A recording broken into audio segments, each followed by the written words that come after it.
Baik, Assalamualaikum warahmatullahi wabarakatuh. Perkenalkan, nama saya Imam Nawawi. Saya akan membuat video panduan untuk membantu teman-teman mahasiswa dan mungkin teman-teman dosen juga dalam menyelesaikan atau menerapkan atau mengimplementasikan materi mata kuliah Web Programming 3. Sebelum masuk ke materi, saya akan deskripsikan sedikit tentang Web Programming 3. Web Programming 3 merupakan mata kuliah lanjutan dari Web Programming 2 dari semester sebelumnya ya. Nah, semester ini mahasiswa dapat Web Programming 3. Isinya adalah berupa pengerjaan studi kasus tentang sebuah aplikasi yang digunakan untuk reservasi peminjaman buku secara online pada sebuah perpustakaan.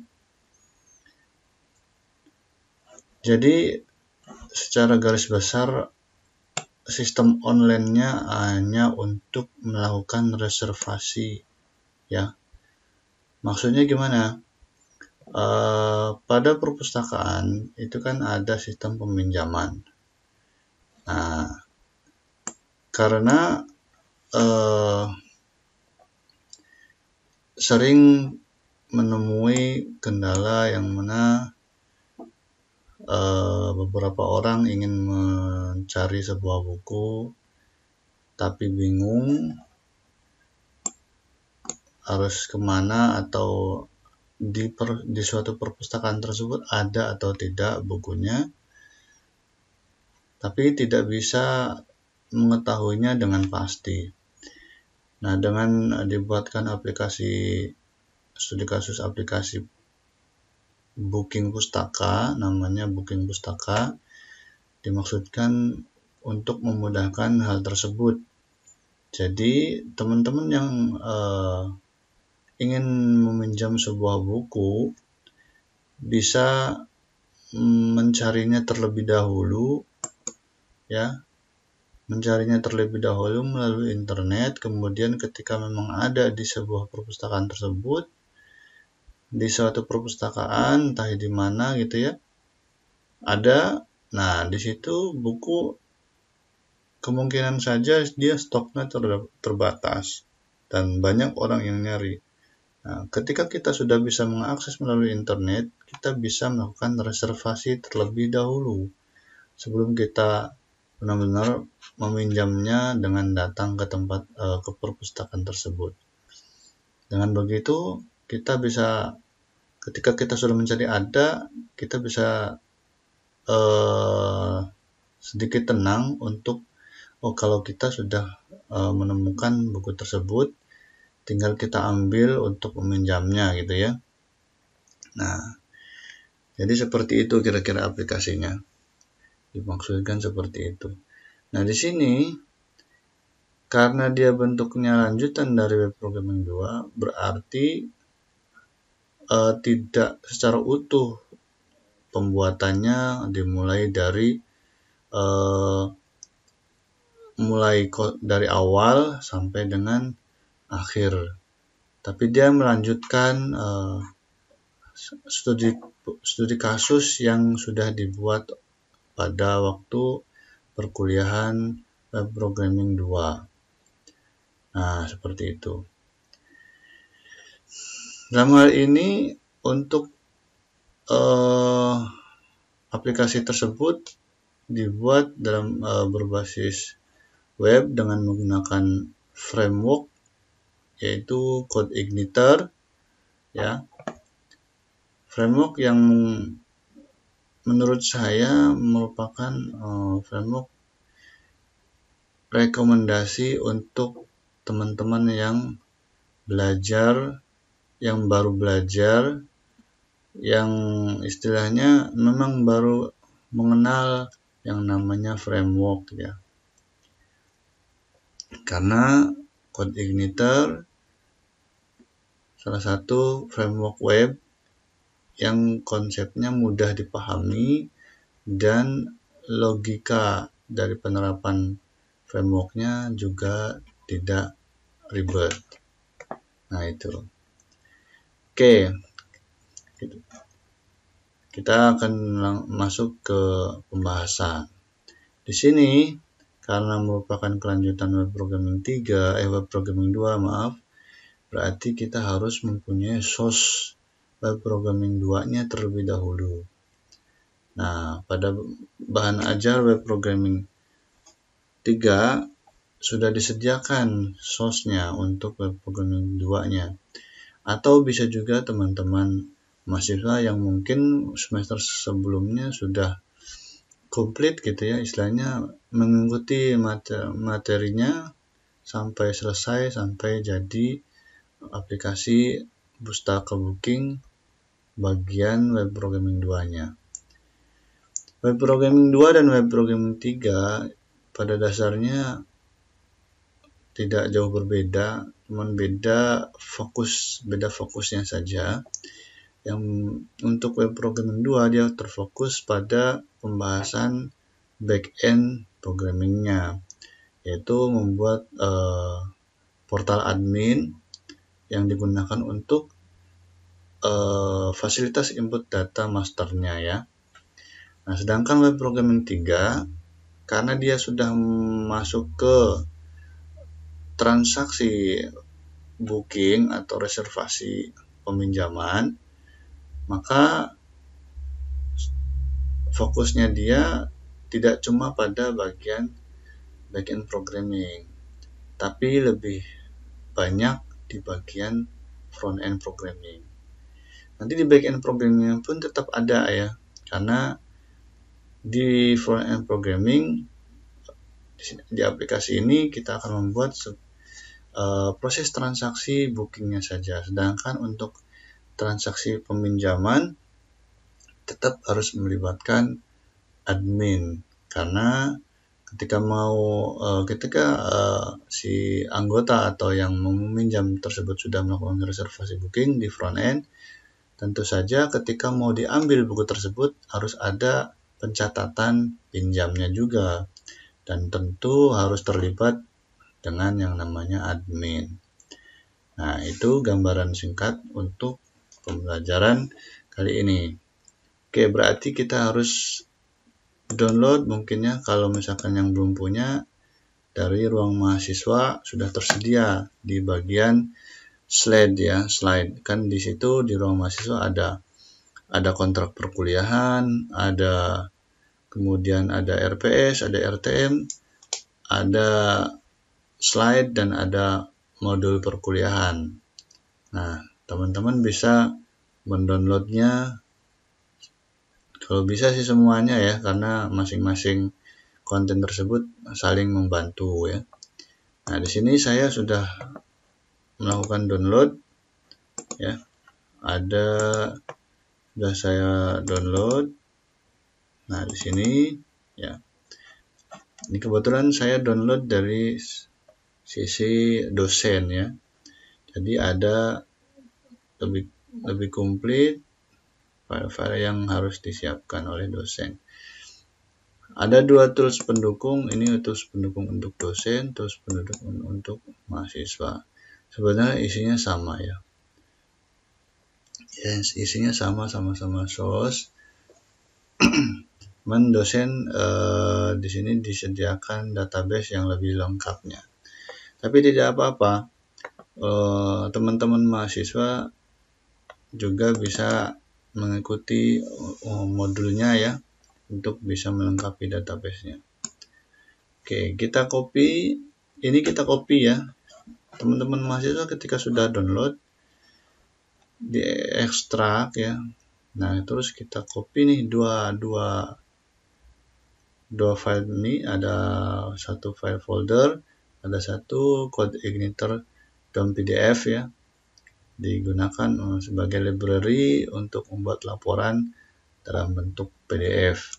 Kita copy, terus kita tempatkan ke web servernya, yaitu SAM, kemudian htdoc, dan kita paste di sini aja ya, dilihat SAM htdoc, kita paste.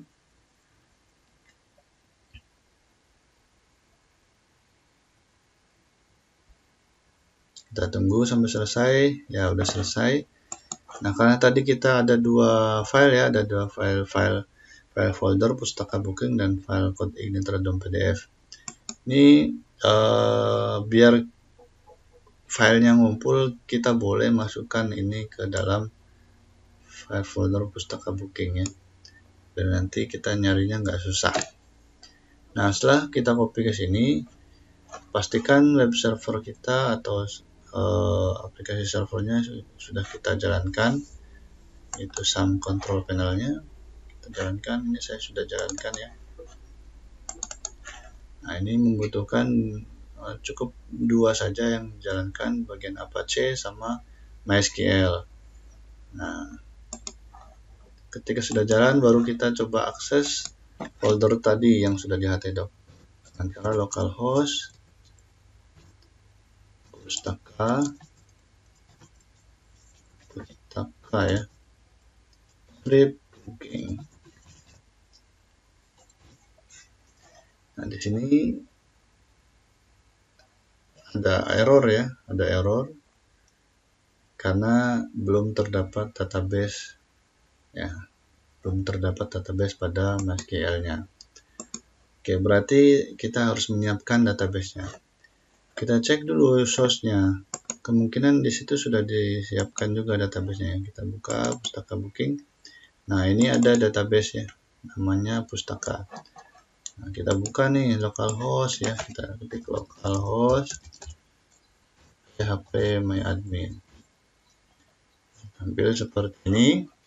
Kemudian kita bikin database baru, namanya pustaka tadi ya, pustaka. Kita buat database-nya, sudah dibuat, tinggal impor tabel-tabel yang sudah disediakan. Klik menu impor di sini, kemudian pilih filenya, ada pustaka ya, pustaka. Baru kita bisa klik kirim, tunggu sampai tabelnya masuk ke dalam database pustaka. Nah, di sini sudah masuk buku, kategori, menu, role user. Ini ada 1, 2, 3, ada 5 buku. Kita coba refresh apakah sudah terdeteksi database-nya ya. Nah, ini sudah terdeteksi ya. Database-nya sudah ada, sudah masuk, sudah menampilkan sebuah halaman login. Tapi ada yang aneh nih. Halaman login masa sih seperti kayak gini aja gitu ya. Kalau tidak salah saya pernah mengajar web programming 2, halaman loginnya juga tidak seperti ini. Tapi sudah menggunakan tampilan yang bagus, menggunakan CSS. Berarti ada pemanggilan CSS yang belum bisa ya. Kita cek, kita buka nih scriptnya. Saya menggunakan codeigniter, dinamakan Visual Studio Code. Nah, ini nama codeigniternya. Saya menggunakan codeigniter ini ya. Nah, ini codeigniter yang versi gratis ya, yang dikembangkan oleh GitHub ya. Ini ada file-file yang aneh ya. Ini file-file ini seharusnya bukan pakai underscore ya, karena default dari codeigniter ketika teman-teman download baru ini sudah ada dan namanya diawali dengan titik, bukan underscore. Jadi dari codeigniternya sudah dibuat menggunakan titik bukan underscore. Jadi mungkin ketika ini di-upload ke bahan ajar, kemungkinan tidak dibuat dalam satu tidak dibuat dalam satu bentuk kompres, yaitu WinRAR atau zip gitu ya. Jadi ketika di-download akan berubah nama seperti ini. Nggak apa-apa, kita bisa ubah aja ya, rename ini menggunakan titik. Rename aja, nggak apa-apa.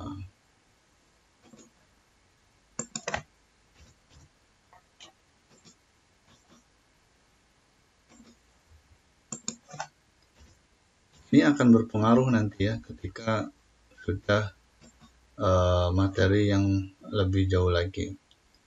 Akan berpengaruh, apalagi sudah kalau misalkan aplikasi ini di hosting gitu ya, dia akan berpengaruh, akan ada error ketika kita tidak merubah menjadi titik. Oke, cukup itu saja yang diubah. Mungkin t-access yang di dalam folder application, kemudian editor config, git ignore, sama t-access yang di luar atau di folder root pustaka booking. Oke, kembali ke pembahasan yang tadi, itu kita mengecek pemanggilannya. Ini namanya pustaka strip booking ya. Ini kemungkinan di pemanggilan dari CSS-nya. Karena tadi login berarti kita akan cari controller yang memanggil login. Ini kemungkinan karena dia autentifikasi namanya, berarti biasanya untuk langkah awal ketika orang ingin menggunakan sebuah aplikasi ada yang namanya autentifikasi. Nah, ini file login di dalam folder autentifikasi. Kita cek file loginnya, autentifikasi login.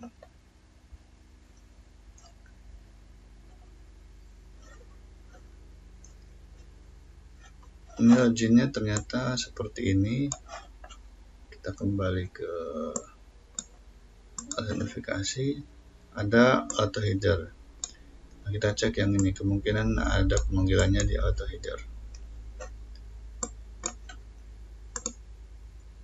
Dari templates ya, karena dia view, jadi kita nyarinya langsung ke view ya, template, auto footer, auto header. Nah ini dia ada. Ini link href URL untuk fontnya ya, font OSM. Kemudian ini untuk Google, dan ini dia CSS-nya. Aset CSS SP admin 2. Kita cek apakah benar nih di sini aset CSS SP admin 2 ya. Kita cari folder aset. Ada folder aset. Nah, ini ada. Ini CSS ada ya, SP admin 2. Berarti untuk pemanggilannya tidak masalah nih. Nah, terus kenapa dia tidak nampil, tidak seperti tidak terpanggil? Ini kemungkinan di konfigurasinya. Karena di pemanggilan CSS sudah tidak ada masalah. Berarti kita cek nih konfigurasinya. Nah, ini ya, ini kesalahannya ada di sini. Di config base URL. Base URL apa salahnya? Di sini nama foldernya pustaka strip booking. Ternyata di sini untuk akses folder rootnya adalah tidak menggunakan strip. Jadi kita coba untuk biar benar apa enggak, kita copy dari sini ya. Copy, masuk lagi ke codingnya, kita paste di sini, paste. Nah, benar ya, seperti ini pustaka strip booking. Kita simpan, coba kita refresh, mudah-mudahan bisa. Ya, ini hasilnya ya ketika sudah menggunakan CSS. Jadi seperti ini sudah benar. Nah, bagaimana? Tadi sudah ada database. Ini untuk akses loginnya bisa nggak nih? Kita pastikan dulu ya. Barangkali ini masih terdapat error. Kita cek dulu nih user ada menggunakan user Imam Nawawi. Oke, menggunakan user Imam Nawawi.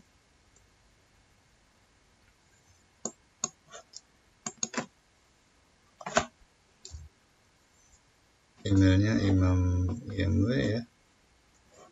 Passwordnya 23456. Nah, ya sudah bisa masuk dashboard. Ini dashboard, kemudian kategori buku ada 9 kategori data bukunya. Ada berapa data bukunya? Ada 12 ya. Data anggota.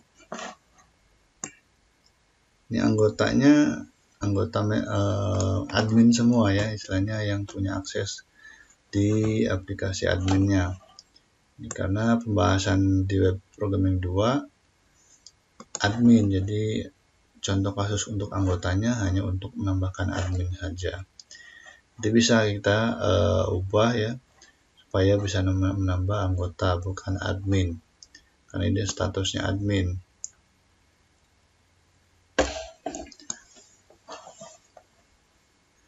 Oke, berarti untuk nanti sambil jalan kita akan merubah proses penambahan data anggotanya supaya dia tidak menjadi admin tapi tetap menjadi anggota.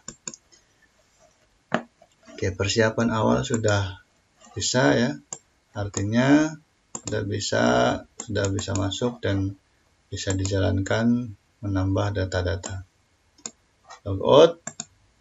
Nah, kira-kira persiapan awal itu saja video yang bisa saya buat di pertemuan 1, itu persiapan aplikasi perpustakaan. Sampai di sini saya akhiri. Wassalamualaikum warahmatullahi wabarakatuh.